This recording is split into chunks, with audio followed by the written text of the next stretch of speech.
Mujo Seppo, the non-emotional preaches the Dharma, by Eihei Dogen, from Shobogenzo, the treasury of the true Dharma I. Preaching the Dharma in preaching the Dharma is the realized universe that Buddhist patriarchs transmit to Buddhist patriarchs. This preaching the Dharma is the Dharma preaching. It is neither sentient nor insentient. It is neither intentional doing nor non-doing. It is not causally connected with doing and non-doing, and it is not something that arises from circumstances. At the same time, it does not follow the way of the birds. It is given to a Buddhist assembly. When the great state of truth is completely realized, preaching the Dharma is completely realized. When the Dharma treasury is transmitted, preaching the Dharma is transmitted. At the time of picking up a flower, preaching the Dharma is picked up. And at the time of transmitting the robe, preaching the Dharma is transmitted. For this reason, the Buddhas and patriarchs have, in like fashion, paid homage to preaching the Dharma since prior to the King of majestic voice, and have practiced preaching the Dharma as their original practice since prior to the Buddhas themselves.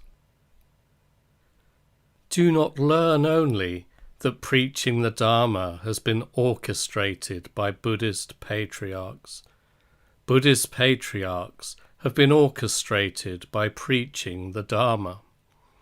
This preaching the Dharma is not merely the expounding of the 84,000 gates of Dharma. It includes countless and boundless gates of Dharma preaching. Do not learn that later Buddhas preach as Dharma the Dharma preaching of former Buddhas. Just as former Buddhas do not come back as later Buddhas, so it is also in preaching the Dharma. Former preaching of the Dharma is not used as later preaching of the Dharma. For this reason, Shakyamuni Buddha says, in the same manner that the Buddhas of the 3 times preach the Dharma, so now do I also preach the Dharma that is without distinction. Thus, in the same way that Buddhas utilize preaching the Dharma, Buddhas utilize preaching the Dharma, and in the same way that Buddhas authentically transmit preaching the Dharma, Buddhas authentically transmit preaching the Dharma. Therefore, having been authentically transmitted from Buddhas of the eternal past to the 7 Buddhas, and having been authentically transmitted from the 7 Buddhas to today, there exists the non-emotional preaching the Dharma. In this non-emotional preaching the Dharma, the Buddhas are present and the patriarchs are present. Do not learn that I now preach the Dharma expresses an innovation that differs from the authentic tradition. And do not experience the time-honored authentic tradition as if it were an old nest in a demon's cave. National Master Daisho of Kotakuji Temple in the western capital, in Great Kingdom of Tang, the story goes, is asked by a monk, can the insentient really preach the Dharma or not? The National Master says, they are always preaching ardently, They preach without interval. The monk says, "Why do I not hear it?" The National Master says, "Whether or not you hear it yourself, you should not disturb others who do hear it." The monk says, "I wonder what kind of person is able to hear it." The National Master says, "Saints are able to hear it." The monk says, "Does the Master hear it or not?" The National Master says, "I do not hear it." The monk says, "If the Master himself does not hear it, how does he know that the insentient preach the Dharma?" The National Master says, "It is convenient that I do not hear it. If I heard it, I would be on the level of the saints, and then you would not be able to hear me preaching the Dharma." The monk says, "So living beings are without the means to hear." The National Master says, "I preach for living beings. I do not preach for saints." The monk says, "What are living beings like after they hear?" The National Master says, "At that time they are beyond living beings." Beginners and later students who wish to learn in practice the non-emotional preaching the Dharma should get straight into diligent research of this story of the National Master. They are always preaching ardently. They preach without interval. Always is a concrete time of many instants. They preach without interval. Given that preaching is already manifest in reality, it is inevitably without interval. We should not learn that the manner in which the insentient preach the Dharma must necessarily be as in the case of the sentient. To suppose that the manner in which the insentient preach the Dharma might accord with the voices of the sentient, and with the manner in which the sentient preach the Dharma, and thus to wrest voices from the sentient world, and to liken them to the voices of the insentient world, is not Buddhism. The insentient preaching the Dharma may not always be sound as matter, just as the sentient preaching the Dharma is not sound as matter. Now, asking ourselves and asking others, we must endeavour to learn in practice what is the sentient state and what is the insentient state. That being so, we should painstakingly apply our mind to learning in practice how the non-emotional might preach the Dharma. Stupid people think that the rustling of trees in the forest and the opening and falling of leaves and flowers are the non-emotional preaching the Dharma, but they are not practitioners of the Buddha Dharma. If it were so, who could fail to know the non-emotional preaching the Dharma, and who could fail to hear the non-emotional preaching the Dharma? Let us reflect for a while. In the non-emotional world, are there any grass, trees, and forests or not? Is the non-emotional world infiltrated by the emotional world or not? No. To recognize, on the contrary, that grass, trees, tiles, and pebbles are the non-emotional is to be incomplete in learning, and to recognize the non-emotional as grass, trees, tiles, and pebbles is not to have experienced satisfaction. Though we shall now consider the grass, trees, and so on that are seen by human beings and discuss them as the non-emotional, those very grass, trees, and so on are beyond the common intellect. For there are great differences between the forests of the heavens above and those of the human world. The produce of a civilized nation is not the same as that of a remote land, and grass and trees in the ocean are totally unlike those in the mountains. Still more, there are trees that grow in space, and there are trees that grow in clouds. Among the 100 weeds and myriad trees that sprout and grow amid wind, fire, and so on,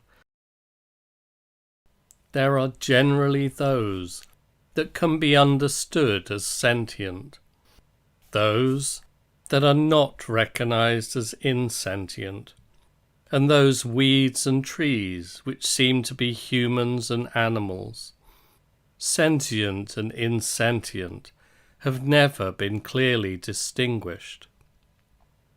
Still more, when we see a hermit's trees, stones, flowers, fruits, hot springs and cool waters, they are utterly beyond doubt.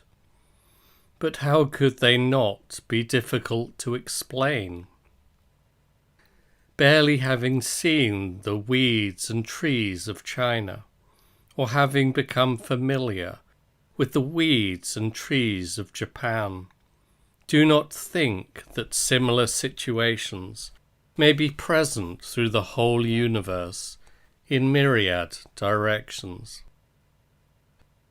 The National Master says, the saints are able to hear it. That is, in orders where the non-emotional preaches the Dharma, the saints stand on the ground to listen. The saints and the non-emotional both realize hearing and realize preaching. The non-emotional does indeed preach the Dharma to saints, but is it sacred?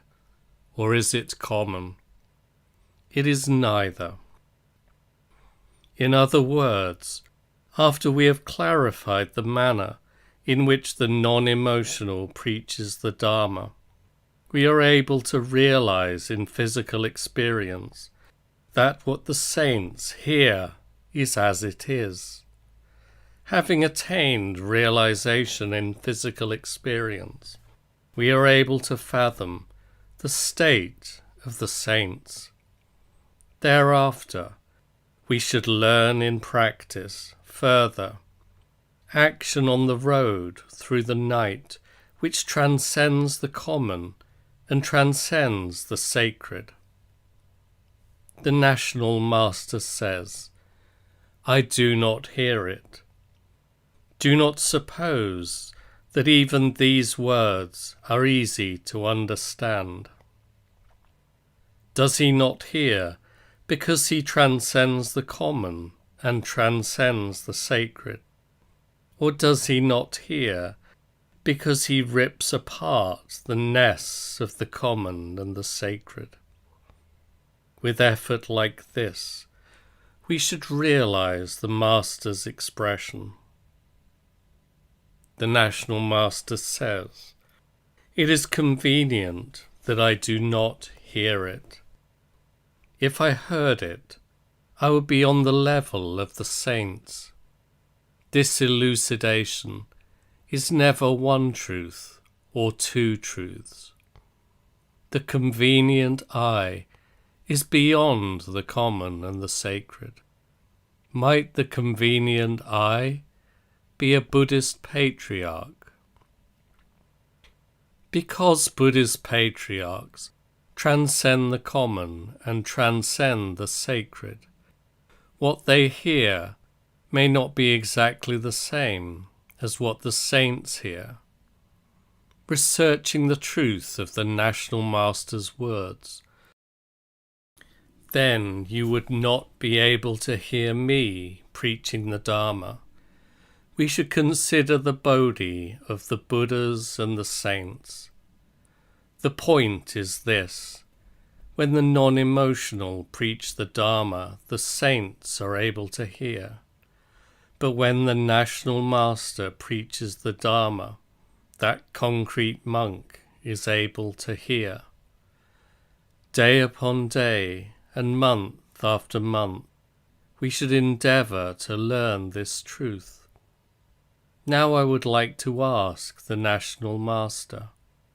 I do not ask what living beings are like after they hear, but what are living beings like just in the moment of hearing you preach the Dharma.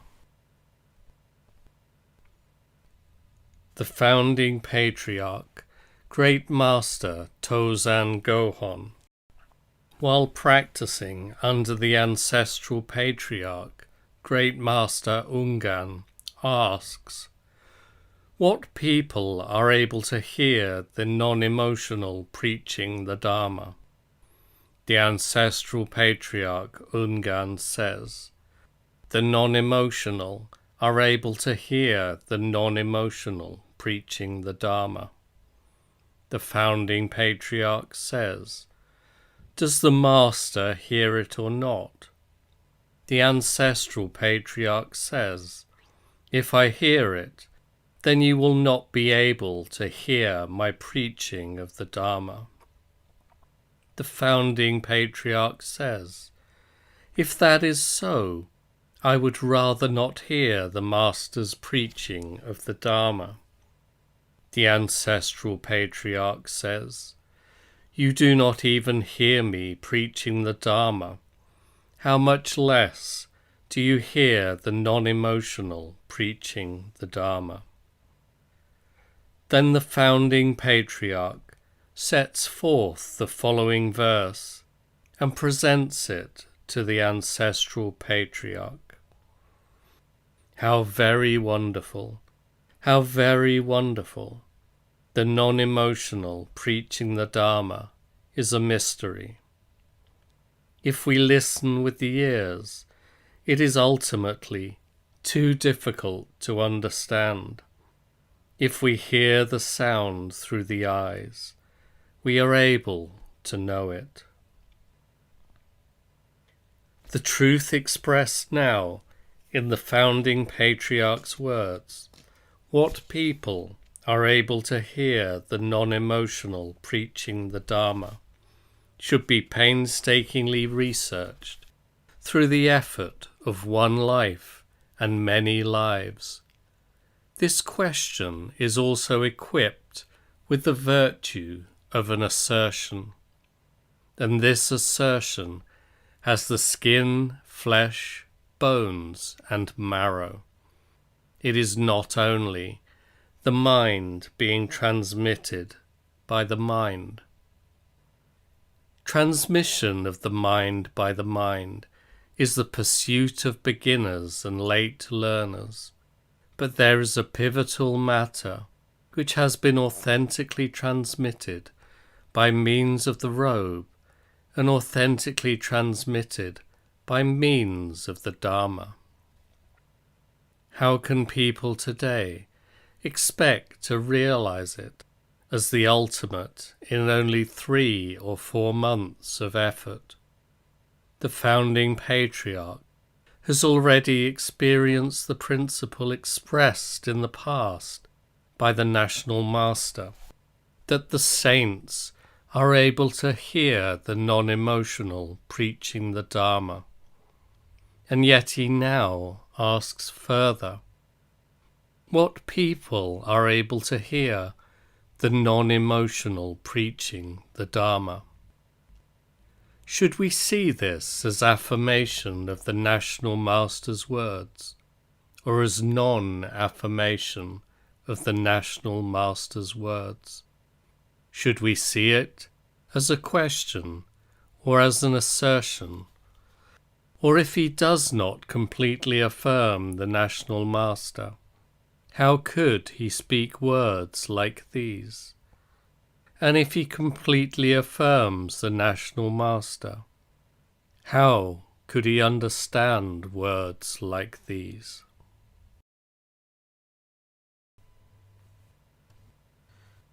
The ancestral patriarch Ungarn says, the non-emotional are able to hear the non-emotional preaching the Dharma.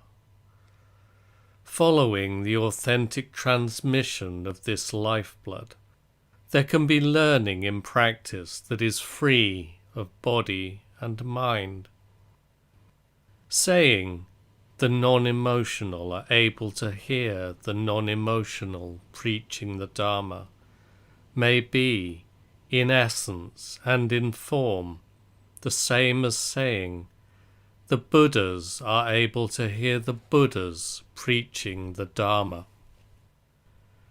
An assembly that listens to the non-emotional preaching the Dharma, whether of sentient beings or insentient beings, whether of common men or sages and saints, may just be the non-emotional itself.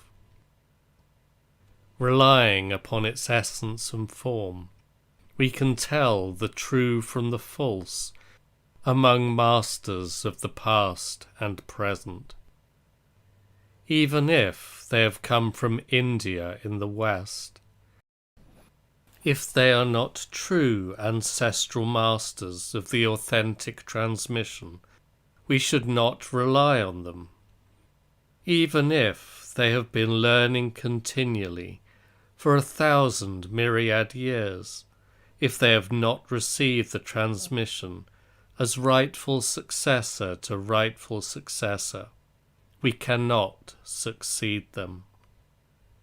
Now that the authentic transmission has already spread throughout the eastern lands, it may be easy to tell the true from the false. We might be able to receive the bones and marrow of the Buddhas and the patriarchs, even by listening to the expression, living beings are able to hear living beings preaching the Dharma.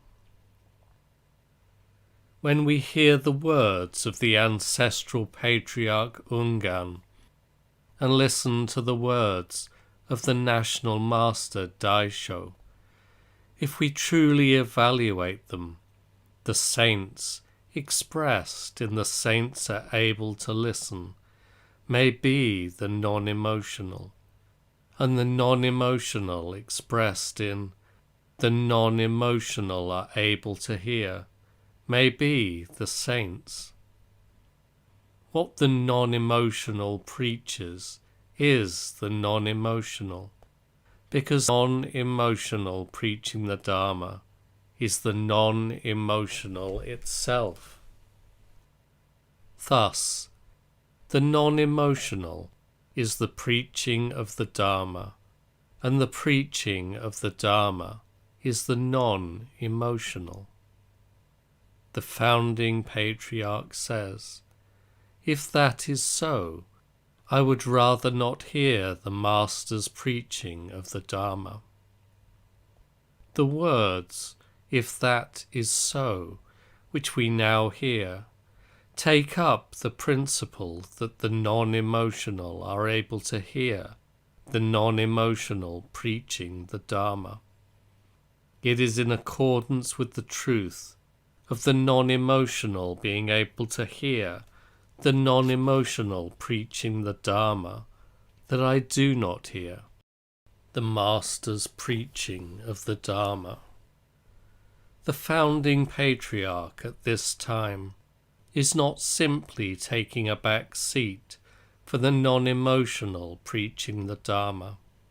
His own zeal to preach the Dharma to the non-emotional has shown itself and is piercing the sky. Not only does he physically realize that the non-emotional preaches the Dharma.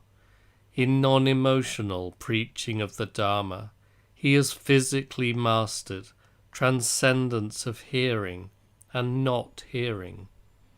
Going further, in emotional preaching of the Dharma, he has physically realized transcendence of preaching and not preaching. In preaching just past, preaching just now, and preaching just coming. And beyond that, in the preaching of the Dharma, which transcends being heard and not being heard, he has completely clarified the truth of knowing that this is emotional and this is non-emotional. In general, hearing the Dharma is not confined to the spheres of the ear as a sense organ or of auditory consciousness. We hear the Dharma with our whole energy, with the whole mind, with the whole body, and with the whole truth, from before the time our parents were born, and from before the time of majestic voice, until the limit of the future, and into the limitless future. The Dharma is heard prior to the body and after the mind. There is benefit to be got in each of these cases of hearing the Dharma. Never say that there is no benefit in hearing the Dharma without the involvement of mind consciousness. Those whose mind has ceased and whose body is spent are able to benefit from hearing the Dharma, and those who are without mind and without body are able to benefit from hearing the Dharma. The Buddhas and the patriarchs, without exception, pass through series of such instants in becoming Buddhas and becoming patriarchs. How can the common intellect be fully aware of the influence of the Dharma connecting with the body-mind? It is impossible for us fully to clarify the limits of the body-mind. The merit of hearing the Dharma, once sown as a seed in the fertile ground of body-mind, has no moment of decay. Sooner or later it will grow, and with the passing of time it is sure to bear fruit. Stupid people think, without progressing on the path of understanding, and unless our memory is good. Even if we listen to the Dharma tirelessly, there will be no benefit. The most important thing, whether in the human world or in the heavens above, is to devote one's body and mind to the pursuit of wide knowledge. If we immediately forget and leave the seat a blank, what benefit can there be? What educational merit can it have? They say this because they have not met a true teacher and have not seen a person of the fact. One who does not possess the traditional face-to-face transmission is said not to be a true teacher. One who has received the authentic transmission from Buddha to Buddha is a true teacher. The time that stupid people describe as preaching the Dharma being temporarily remembered in the mind consciousness is the time when the merit of hearing the Dharma is subtly covering the whole mind, and covering the whole consciousness. In this very moment, virtue is present, which covers the body, which covers the moment before the body, which covers the mind, which covers the moment before the mind, which covers the moment after the mind, which covers causes, conditions, results, actions, forms, natures, substance, and energy, which covers Buddhas, which covers patriarchs, which covers self and others, and which covers skin, flesh, bones, marrow, and so on. Realized throughout speaking and preaching, and throughout daily actions, such as sitting and lying down, the virtue pervades the meridians and pervades the sky. Truly, it is not easy to recognize such virtue of hearing the Dharma. Nevertheless, if we come upon the great order of the Buddhist patriarch and investigate the skin, flesh, bones, and marrow, there will be no time when the good influence of preaching the Dharma does not lead us, and there will be no place where we do not spread the Dharma influence of hearing the Dharma. In this way, allowing moments and kalpas to be fleeting or slow, we will see results become real. We should not deliberately throw away knowledge. At the same time, we do not see it in isolation as the pivot. Practitioners should know this. The founding patriarch has realized it in physical experience. The ancestral patriarch says, "You do not even hear me preaching the Dharma. How much less do you hear the non-emotional preaching the Dharma?" Here, confronted with the founding patriarch's sudden manifestation of the state of continuing to experience, on the basis of real experience, the Buddha's state of real experience, the ancestral patriarch loosens his collar and seals and certifies the state as the bones and marrow of the forefathers. He is saying, even while I am preaching, you are beyond hearing. He does not speak thus because Tozan is ordinary flotsam. He is certifying that the non-emotional preaching the Dharma, though multifarious, does not require the activation of the intellect. The succession that takes place at this time is truly a secret. Those in the states of the common and the sacred cannot easily arrive at it or glimpse it. Then the founding patriarch composes and presents to the ancestral patriarch Ungan a verse which says that the mystery of the non-emotional preaching the Dharma is how very wonderful, how very wonderful. So the non-emotional and the non-emotional preaching the Dharma are each difficult to consider intellectually. How are we to see the non-emotional described here? We should learn in practice that it is beyond the common and the sacred, and beyond the sentient and the insentient.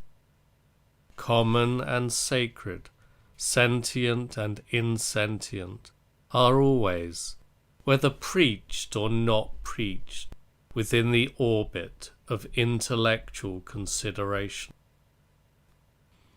The present non-emotional, which may indeed be a mystery and very wonderful, and again very wonderful, is beyond the wisdom and the consciousness of common men and sages and saints, and is beyond the reckoning of gods and human beings.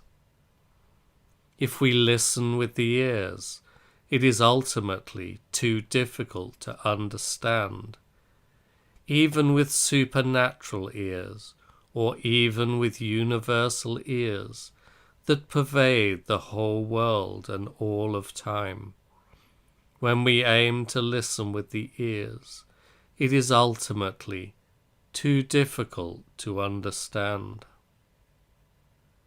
Even with an ear on a wall, or an ear on a stick, we cannot understand the non-emotional preaching the Dharma, because it is beyond sound as matter. It is not that there is no possibility of listening with the ears, but even if we exhaust hundreds of thousands of kalpas of effort, it is ultimately too difficult to understand. The non-emotional preaching the Dharma has the dignity of the undivided truth, which is originally beyond sound and form. It does not reside in nests and dens, near the common and the sacred. Hearing its sound through the eyes, we are able to know it. Interpreting this expression, certain individuals think the activity of grass, trees, flowers, and birds, being seen in the present by human eyes, may be described as hearing sound through the eyes. This point of view is completely mistaken and is not the Buddha Dharma at all. The Buddha Dharma has no such theory. When we learn in practice the founding patriarch's words, hearing sound through the eyes, the place where the sound of the non-emotional preaching the Dharma is heard is the eyes themselves, and the place where the sound of the non-emotional preaching the Dharma is realized is the eyes themselves. We must investigate the eyes still more widely. Hearing sound through the eyes must mean the same as hearing sound through the ears, and for this reason, hearing sound through the eyes can never be the same as hearing sound through the ears. We should not learn that there are ears in the eyes. We should not learn that eyes and ears are one. And we should not learn that sound is realized inside eyes. An ancient says, the whole universe in the 10 directions is the Shramana's one eye.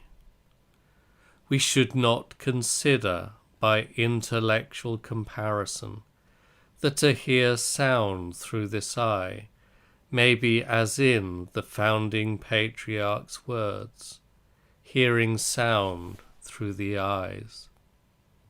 Although we study the words of the ancient, that the whole universe in the 10 directions is one eye, the whole of the 10 directions is just one eye. And furthermore, there are thousands of eyes on the tips of the fingers. There are thousands of eyes of right Dharma. There are thousands of eyes in the ears. There are thousands of eyes on the tip of the tongue. There are thousands of eyes on the tip of the mind. There are thousands of eyes of the thoroughly realized mind. There are thousands of eyes of the thoroughly realized body. There are thousands of eyes on top of a stick. There are thousands of eyes in the moment before the body. There are thousands of eyes in the moment before the mind. There are thousands of eyes of death in death. There are thousands of eyes of liveliness in liveliness. There are thousands of eyes of the self. There are thousands of eyes of the external world. There are thousands of eyes in the concrete place of eyes. There are thousands of eyes of learning in practice.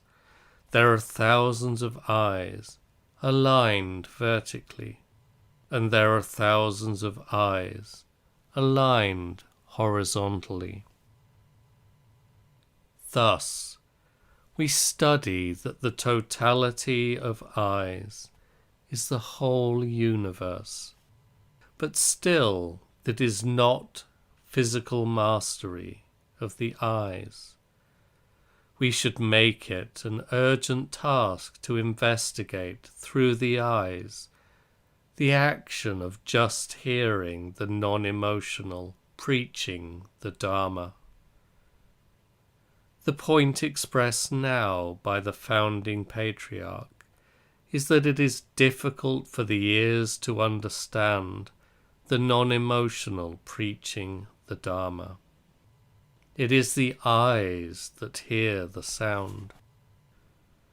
Going further, there are instances of the thoroughly realized body hearing the sound, and instances of the whole body hearing sound. Even if we fail physically to master hearing sound through the eyes, we must physically realize and must get free from the truth that the non-emotional are able to hear the non-emotional preaching the Dharma, for this is the truth that has been transmitted. My late Master Tendo, the eternal Buddha, says, "A bottle-gourd vine entwines with a bottle-gourd." This is Dharma preaching of the non-emotional state, in which the ancestral patriarchs' right eyes have been transmitted, and in which the bones and marrow have been transmitted.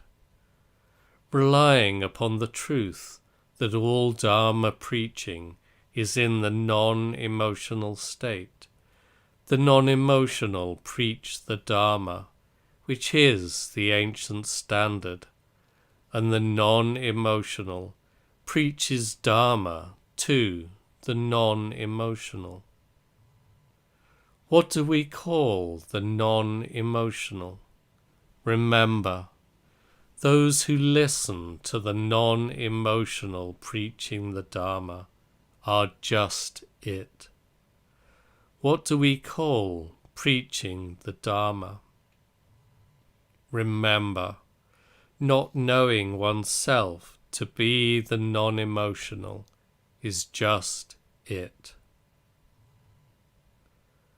Great Master Jisai of Tozuzan Mountain in Joshu, successor of Zen Master Suibi Mugaku, called Daido Myokaku in his lifetime, also called the Eternal Buddha Tosu, the story goes, is asked by a monk, "What is the non-emotional preaching the Dharma?" The Master says, "No abusive language." What Tosu expresses here is the very Dharma plan of eternal Buddhas and the ordinance of the patriarchs. Such preaching as the non-emotional preaching the Dharma, and Dharma preaching of the non-emotional is, in short, not to speak abusive language. Remember, the non-emotional preaching the Dharma is the whole charter of the Buddhist patriarchs. Followers of Rinzai and Tokuzan cannot know it. Only Buddhist patriarchs devote themselves to its investigation.